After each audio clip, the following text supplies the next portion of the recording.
नमस्कार दोस्तों, स्वागत है आपका हमारे YouTube चैनल ज्ञान ओके में। आज की इस वीडियो में हम जानेंगे कि आप अपनी जमीन की रजिस्ट्री कैसे करवा सकते हैं, किन किन डॉक्यूमेंट्स की रिक्वायरमेंट रहेगी और क्या रहेगा पूरा प्रोसेस, आइए जानते हैं। तो दोस्तों, किसी भी जमीन को वैध तरीके से अपने नाम करवाने के लिए व्यक्ति को खरीदी हुई जमीन की रजिस्ट्री करवानी पड़ती है। भारत में जमीन रजिस्ट्री एक कानूनी प्रक्रिया है जिसके सहायता से जमीन का खरीदार खरीदी हुई जमीन के पहले मालिक का दस्तावेजों से नाम हटाकर अपना नाम दर्ज करवाता है। वह स्थायी तौर पर उस जमीन का हकदार कहलाता है जिसे वह खरीदकर अपने किसी भी कार्य के लिए उपयोग कर सकता है।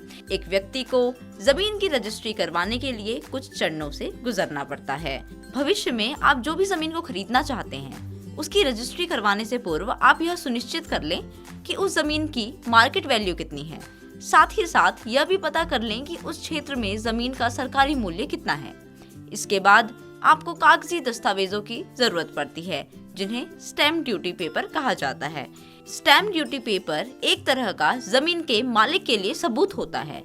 जमीन के खरीदार को यह पेपर खरीदने होते हैं जिसके लिए उसे कोर्ट जाना होता है। इन पेपर्स के मूल्य को हर राज्य के हिसाब से तय किया जाता है। अगर आप किसी कारण से कोर्ट से इन पेपर्स को कोर्ट या वकील से नहीं खरीद पा रहे हैं, उस परिस्थिति में आप ऑनलाइन भी स्टैम्प ड्यूटी पेपर को खरीद सकते हैं। इसके लिए आपको stamp.com या www.skillstamp.com आदि अन्य वेबसाइट पर जाना होगा जहां से आपको पेपर को डाउनलोड करना होता है। जमीन की रजिस्ट्री के तीसरे चरण के दौरान आपको कोर्ट में जाकर वकील से एक ऐसा कागज बनवाना होगा जिसमें जमीन का विक्रेता यह लिखेगा कि मैं यह जमीन पूर्ण रूप से इस व्यक्ति के नाम कर रहा हूँ। इसके साथ ही अन्य औपचारिक भी बातें लिखनी होती हैं जो यह सुनिश्चित करने में लाभदायक होती है कि अब जमीन का मालिक बदला जा चुका है। इस औपचारिक प्रक्रिया के बाद आपको जमीन बेचने से जुड़े सभी कागज जैसे कि पहचान पत्र, खाता प्रमाण पत्र, NOC,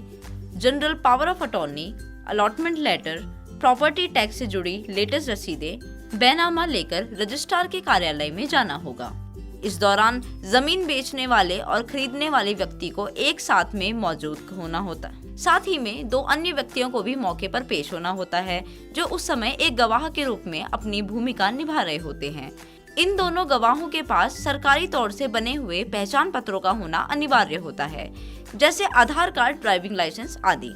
रजिस्ट्रार के पास सभी कागजों को जमा करने के बाद आपको पुष्टि के आधार पर एक रसीद देता है जिसे आपको भविष्य में बड़ी ही सुविधा के साथ संभालना होता है। इन सभी चरणों के बाद आपके द्वारा पेश किए गए सभी दस्तावेजों की बारीकी से जांच पड़ताल की जाएगी जिन्हें देखने के बाद ही रजिस्ट्रार द्वारा यह निर्णय लिया जाएगा कि जमीन खरीदने के लिए आप स्थायी रूप से सही हकदार बन चुके हैं। तत्पश्चात आप कुछ दिनों में अपनी जमीन से जुड़ी रजिस्ट्री रजिस्ट्रार के कार्यालय से प्राप्त कर सकते हैं। वह जमीन अब आपके नाम हो चुकी है। ध्यान रहे, आप जो भी कार्यवाही कर रहे हैं वह सब एक वकील की देखरेख में ही करें, क्योंकि इस दौरान वकील एक ऐसा व्यक्ति होता है जिसे रजिस्ट्री करवाने से जुड़ी सभी जानकारियों की अच्छी समझ होती है। वह आपका बिना किसी परेशानी के आसानी से रजिस्ट्री करवा सकता है।